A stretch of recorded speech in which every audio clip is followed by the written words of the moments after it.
Welcome to another episode of the All Systems Go podcast. I'm your host, Chris L. Davis, and I wanted to talk today about the value of strategy. What is the value? And we can't talk about value without also discussing the cost. What is the cost, or what should you be willing to invest in strategy? And I'll start out with a story. If you don't know, I do a lot of consulting for tech startups, and really most of them are in need of marketing, strategic marketing guidance. Um, a lot of them have no marketing in place. It's really grassroots efforts or referral or connections or networking, things of that nature. But when it comes to leveraging, and this is a good differentiator, when I'm talking about strategy, I'm talking about strategy that leverages online technology. Okay. It's not limited to, but that'll be the context in which I'll be speaking in this entire podcast. So a lot of these tech startups will struggle in a sense with that portion of operating their business. And I spend a lot of my time walking through how to be more strategic with their approach. And here's what it looks like. So I'll give you an example of company A that has everything in place. Hey, look, Chris, we've got a funnel. They go from this page to this page. Oh, you said we should be creating content. Yep, we're doing that. Look at all of these blog posts. Oh, webinars? Sure. Doing those as well. Check this out, right? All of the basic elements appear to be in place. And when I say appear, I'm taking their word for it. It's not like I'm going behind checking everything, saying, "Hey, wait a minute, is this really in place? Is this really in place?" Give them the benefit of the doubt. It's their business. They're seeking for help. The quality of help that you receive from anybody is relative to the quality of honesty you operate in, right? So we go through all of the check boxes, and I'm just like, "Yep, good, good, good, good, good." All of these things are in place. So naturally, what's my next question? All right, well, great. How well is it working? And there lies the rub, right? There is where the air of, "Hey, I'm doing this. Hey, we've got this," all of a sudden comes down a little bit, right? The excitement seems to not be as prevalent. Silence becomes more prevalent, and then there's this what I call the silence of shame. So I always have to tell people, "Hey, no shame in previous performance because you didn't know any better."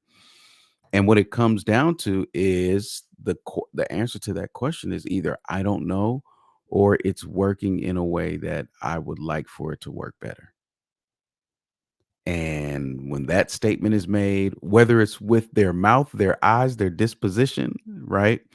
All roads lead to strategy. And it's not what you're doing, it's not the what, it's the how. Now, I want to provide you all with a definition. And before I do that, I do want to reflect back on to episode number 49, where I talked about a strategic approach. In fact, let me make sure I'm referencing the right one. I talked about a strategic approach to automation. The title of it was How to Automate with Purpose. And I go through and I just talk about the importance of strategy before technology. What I want to do in this podcast episode is something a little different, and I actually want to come up a level. And before we even get to automation, we have to have our strategy down. So what would I define strategy as? I define strategy, or yeah, I'll define strategy as providing purpose to your process. Strategy is providing purpose to your process. It's essentially giving meaning to your steps. Okay. A process is a combination of steps that achieve a certain thing. Episode 49, I talk about starting with a goal and working backwards. I still recommend that. But in this one, what I want to say is that it's not just enough to do a thing. It's more important in how you do that thing, right? I have conversations all the time with business owners, and this is an entire different episode, but we talk about making money and the model used to make money. Making money is an activity. Your business model is the strategic approach to that activity, the entity, the confines in which that activity produces the actual thing that you want. And what you will find is there's just not enough focus on strategic thinkers. Period. Let me just say strategic thinking. Episode number 135. I interviewed Noelia Sanchez. She's a certified automation service provider, by the way, and she discussed the strategic approach to content creation. So strategy is everywhere and it never leaves. It's not a checkbox. It's not a, oh, we have a strategy. No, you have a strategy for now. Now you have to go and take it, execute on it, optimize it, look at your findings and do whatever it takes to spin up the next version of the strategy, right? So the problem I have in the marketplace now is that people will look for someone who can do something faster than someone who can think of something or think of some way to get things done.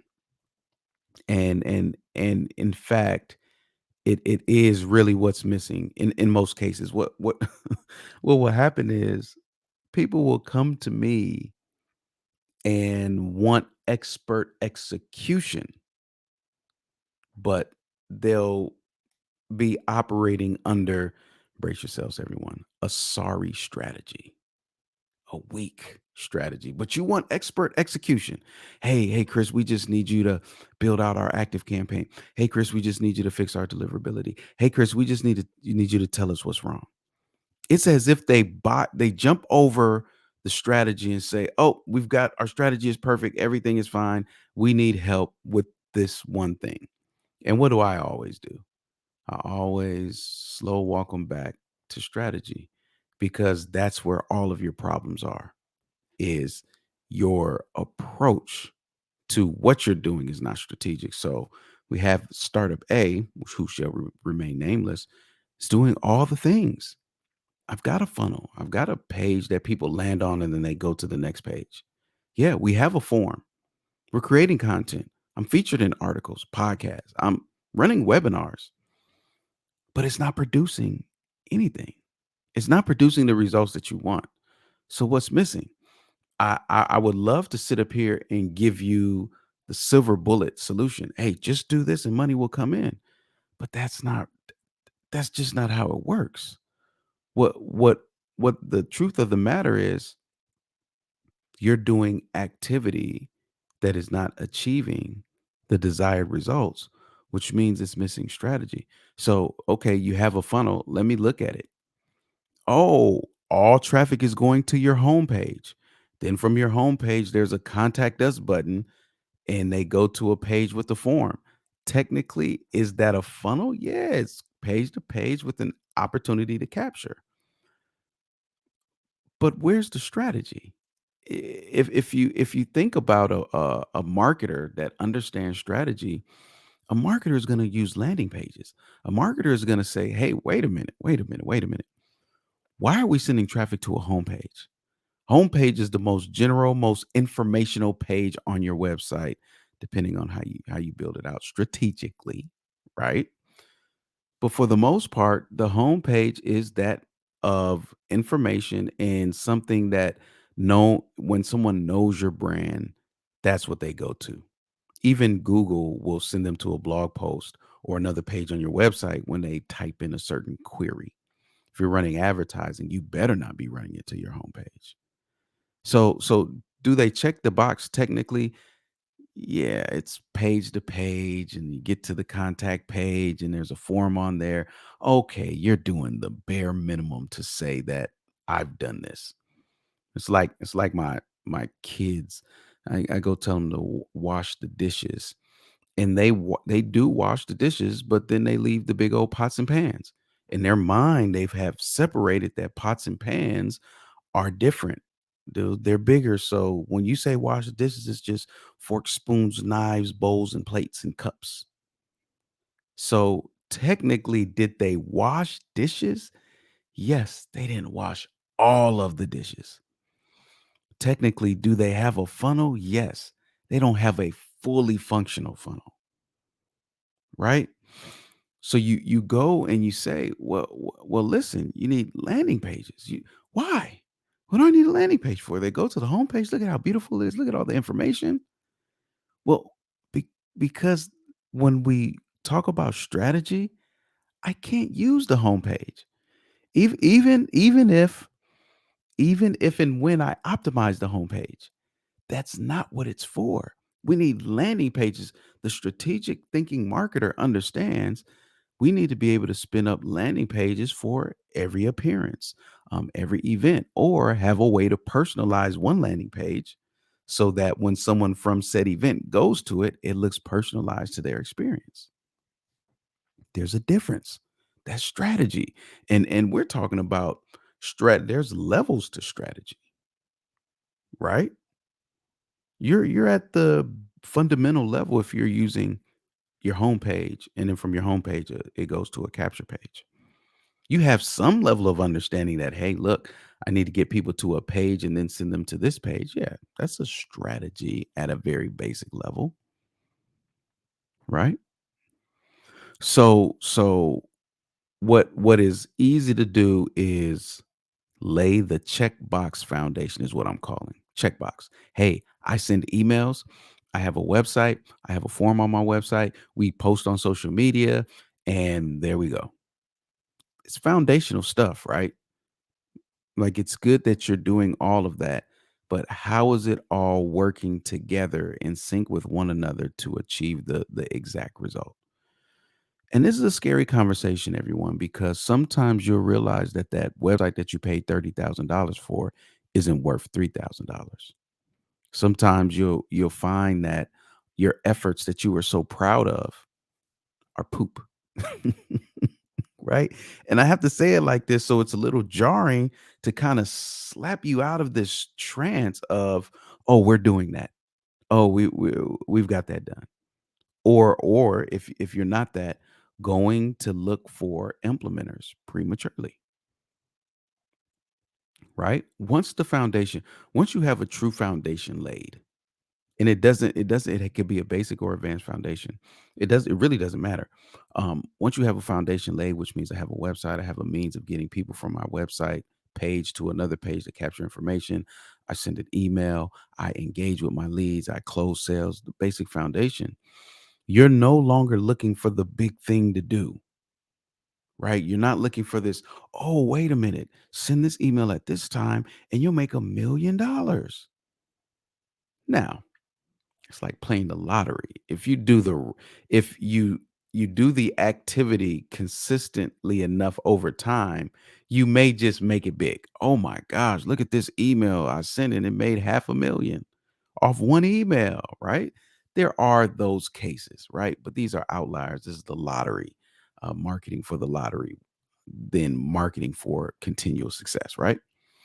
But once you have that foundation laid, your mind shifts, your focus, your expectation shifts from looking at big things that are going to produce big results, to tweaks, optimizations, um, edits, additions that bring a smaller increase.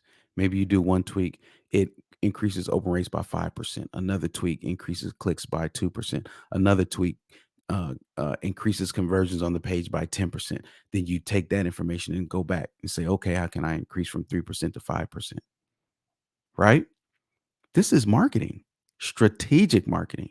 Strategic marketing says, I'm going to start with a as much of a proven path as possible to achieve this thing.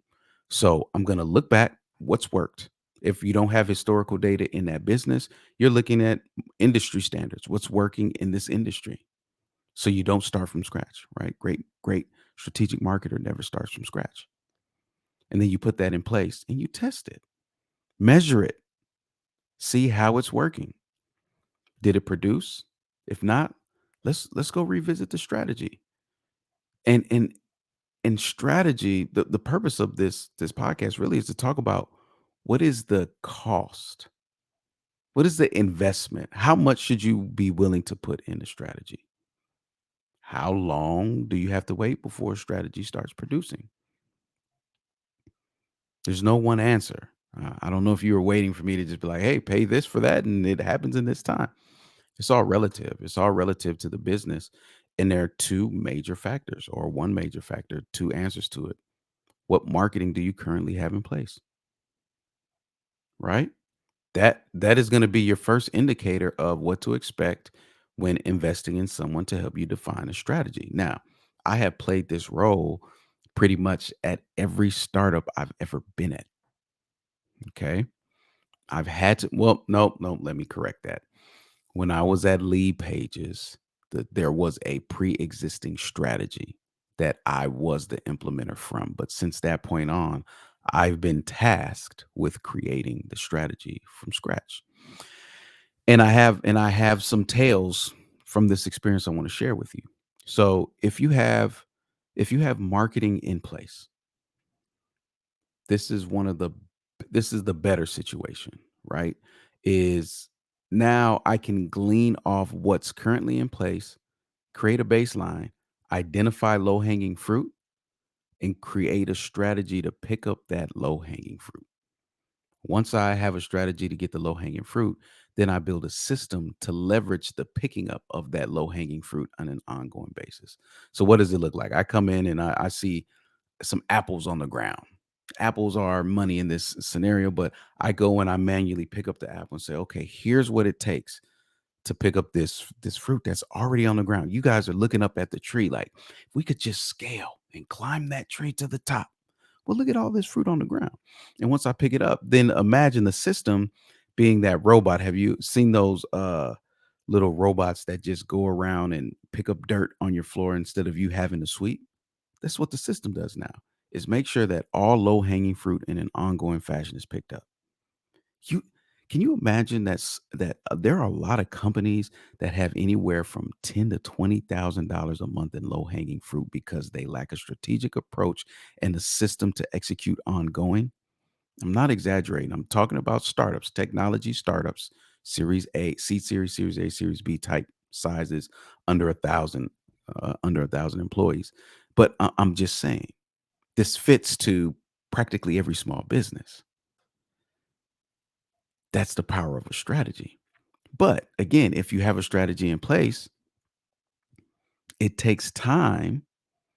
Both take time, whether you have marketing, I said a strategy in place, whether you have marketing in place or not, both take time. If you don't have marketing in place, you're going to have to invest in the creation of your strategy. And guess what? Though it may pick up low-hanging fruit, it may not, it may take 30 days or so. Excuse me. It may take a while for that strategy to be defined. I am not a miracle worker. I'm a very fast worker.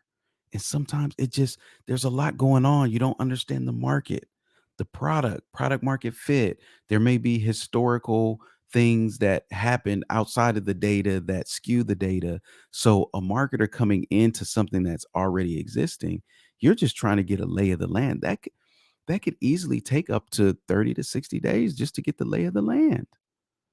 Now, while you're getting the lay of the land, um, you're providing judgments, assessments, measured opinions, right? Calculated assumptions all along the way to prove, listen, I know I'm getting to know your system, but here are some opportunities that I see, right? This is the experience with a strategic marketer, by the way. When you invest in someone who's a strategic thinker, these are the things that it should not be a serial thing. Like, okay, let me just figure everything out, then I'll give you recommendations.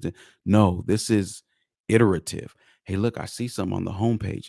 Have you ever thought about this? Okay, let's log this as an idea. Continue, right?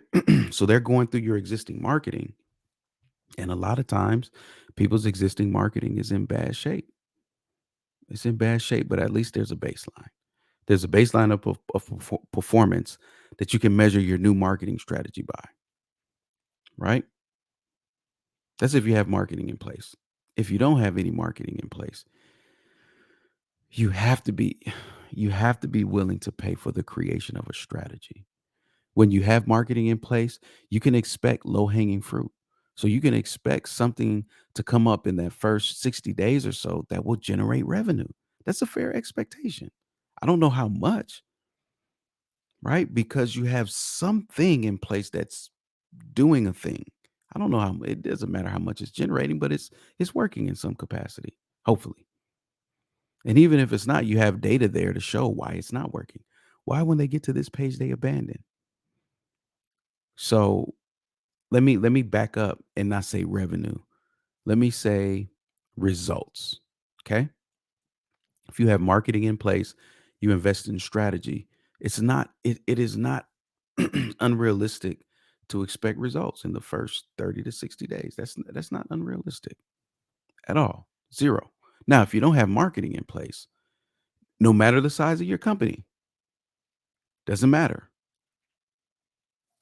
You should not let yourself rightfully start to expect results within that first 30 to 90 days, honestly, because you have to create an entire strategy.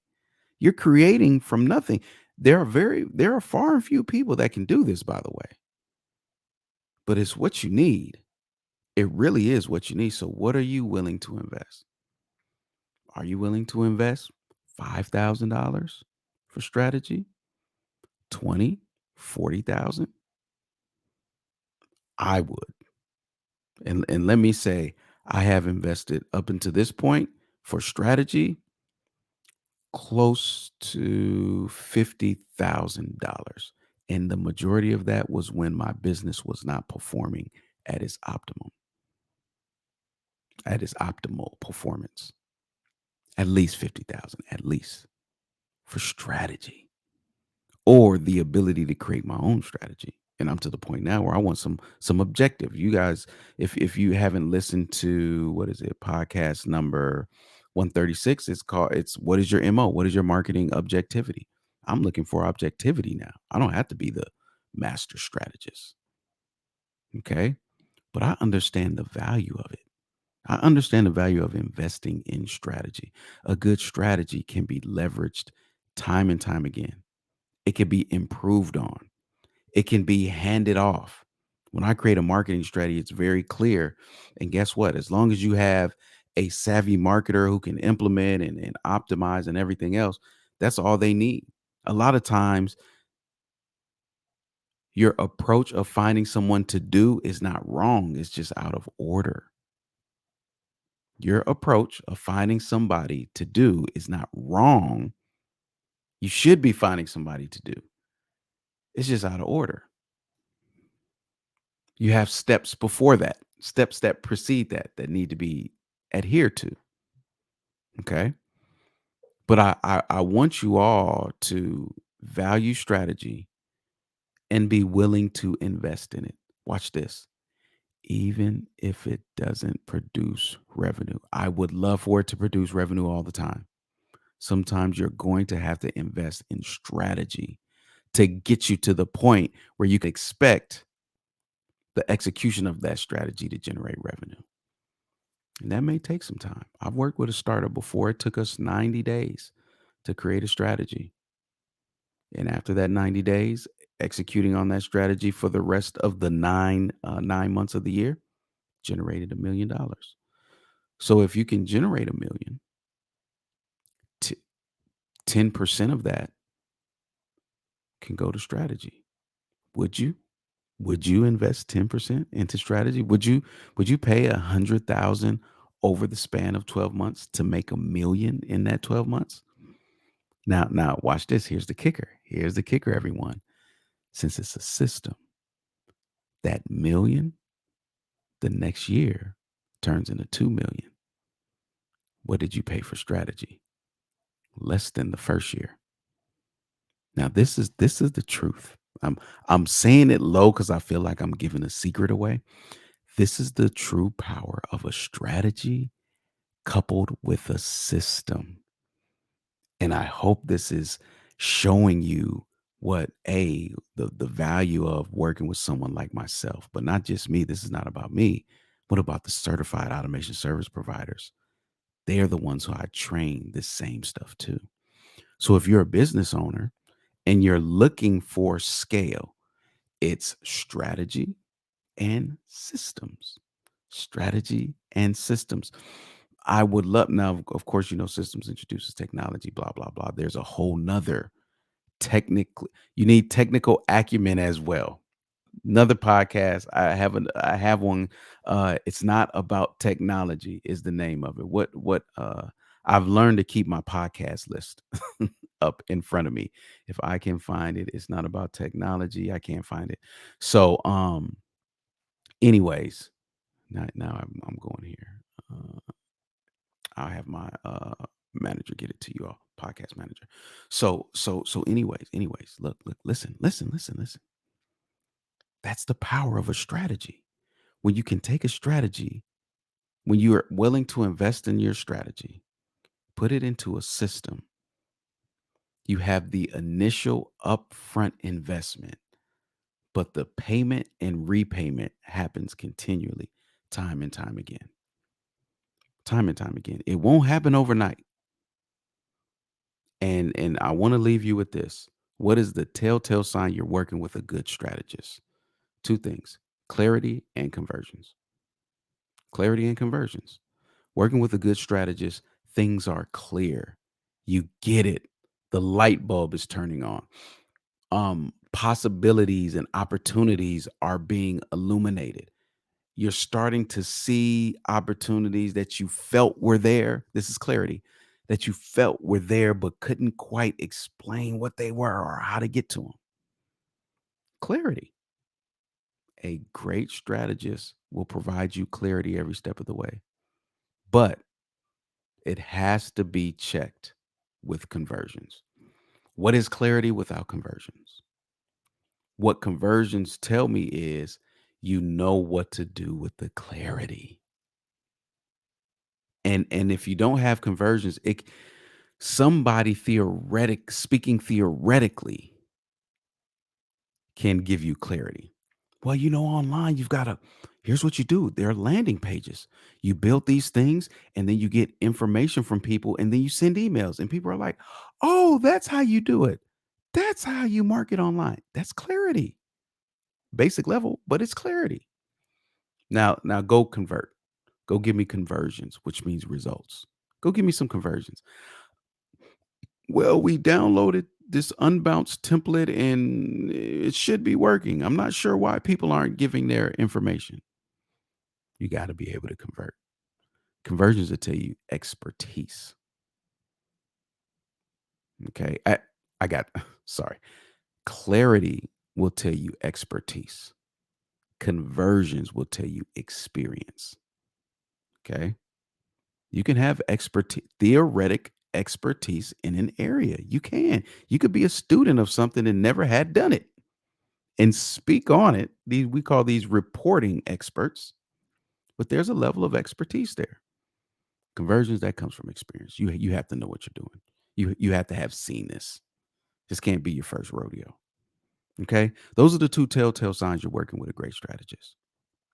Now, I do a lot of consulting uh, sessions where I'm kind of objective. I'm outside of the business. There's only so much value you're going to get from bringing a consultant in from a strategic point to give you ideas of what to do. At some level, if you want to really take advantage of that strategy, build a system around it, you're going to have to bring them into the company, which means you may have to pay more of a retainer or give them access to more data to be able to start to make those strategic decisions more specific to the exact result that you're looking for. But this is all about strategy. You can do a million things online versus 2 to 3 strategic things really well, right? For me, I'm all about efficiency. I don't want to waste time. Where's the strategist? Where's the strategist? It's the first thing I look for, strategy. And I want my listeners to be willing and ready to invest in strategy. It may produce results immediately. It may not. Some of my best results come from companies that were willing to invest up front and could make it, I'll say, for lack of a better term. They were okay for a few months in the beginning to get the structure in place, the strategic structure in place, and the system to leverage it. And once that's done, we're off and running. So it may be what's missing for you. Maybe you're hiring freelancer after freelancer, doer after doer. You may need to invest in strategy. I would say so. It's not something that I knew. I can't tell you that I've always known this strategy. I've always been a strategic thinker, and looking at my results, and I look and I say, "Wow, this is the key." And the companies that don't invest, I see them struggle. I really do. Doing all the right things, great websites, paying for HubSpots and all kind of money going out in technology, doing all the right things, not producing what the real results that they want. Got to get strategic. Got to get strategic. Be willing to invest in strategy. Because once you put a system around that, it will not just pay you time and time again, but it also free up what? Free up your time. Free up your time. Free up your efforts. A strong strategy goes a long way. Invest in that strong strategy.